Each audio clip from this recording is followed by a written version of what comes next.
Yes, I took it to the racetrack. So before I show you the full lap, I want to explain some tips and advices from my experience yesterday. Overall, it was great. I had a lot of fun and I fully recommend everyone's doing it. So regardless of your experience, build up the speed, build up the pace, and I'm sure you will have a lot of fun. So before you hit the racetrack, you need to do 3 things to configure this car accordingly. First of all is create a profile. You need to create a profile specifically for that, just by putting some settings in terms of the stiffness of the direction, the acceleration mode, of course. You need to put it to standard. And the most important thing is the autopilot. You need to disable all the features. There are some people that tapes all the cameras. I didn't do that and I had no problems with it. But it's important that you disable all your autopilot features, just in case somebody's overtaking you, slamming the brakes for the turn, and the autopilot freaks out and slams also the brakes when you don't want, and somebody behind doesn't expect this, and you potentially create an accident. Second thing is the tow bar. So as you can see now in the picture, that can be found in the front, and just by removing this tape, you easily install the tow bar in case you run out of the track. That's gonna be a requirement for mostly all the tracks in case your Tesla needs to be pulled.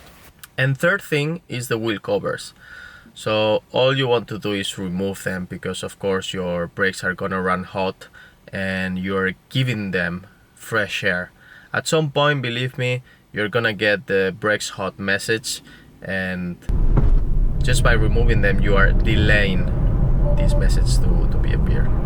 So once you feel comfortable, then it's time to push. And how you push, it's very, very personal. So I think you can have like a 5-second window of whoever wants to really take this Tesla into the limit, or wants to kind of push but not that hard, And if you don't want to push that hard, just removing the throttle, and just by applying like 50% of the brakes, it's gonna still be very, very fine and very, very fun. In the acceleration, there is no problem. The only limitation in this model, and I can tell you, it's the brakes.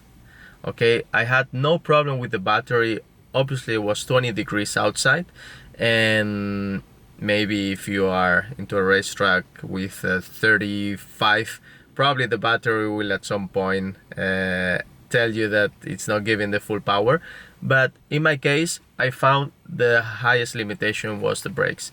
So just by applying 50-70% of it, you're gonna be fine to push 1 lap. Then my recommendation is to do a cool down lap and again a push lap. Until when? Until you get the hot brakes message. Once you get the hot brakes message, what I was doing is cooling 2 times. And after 2 cooling laps, I was pushing again. Until when? Until the battery is over. So I started with 95%, and then I went down to 10%. And then, I had 4 hours. So once I had 10%, I went away from the track, went to a supercharger, which was 10 minutes away, and then come back and again do. That's it. I mean, that's the only way. In some tracks you will have a supercharger. I think soon they will put a lot of it, but for now, that's how it is. And I still had a lot of fun, and I didn't, when you are pushing, you are consuming tires, consuming brakes, so it's okay. I really don't need to be 4 hours full send. So now it's time for you to see this full lap. I'm gonna say I did it 90% of what I could. I could have pushed a little bit more, but I did it just within my comfort zone, of course, but still I think it was a good lap. And yeah, in the end, from 90 cars that they were running all day long, I think I did the 37, as you can see now in the screen. So hope you enjoyed, and if you have further questions, let me know, and enjoy the lap. Te apago los warnings.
Vaya vueltón, vaya vueltón.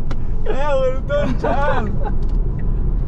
Además el Porsche no acabo de molestar, no ha molestado. Yo pensé que molestaría. Muy bien, muy bien. No, no ha molestado, no ha molestado. Hostia. Guau. Guau, tío.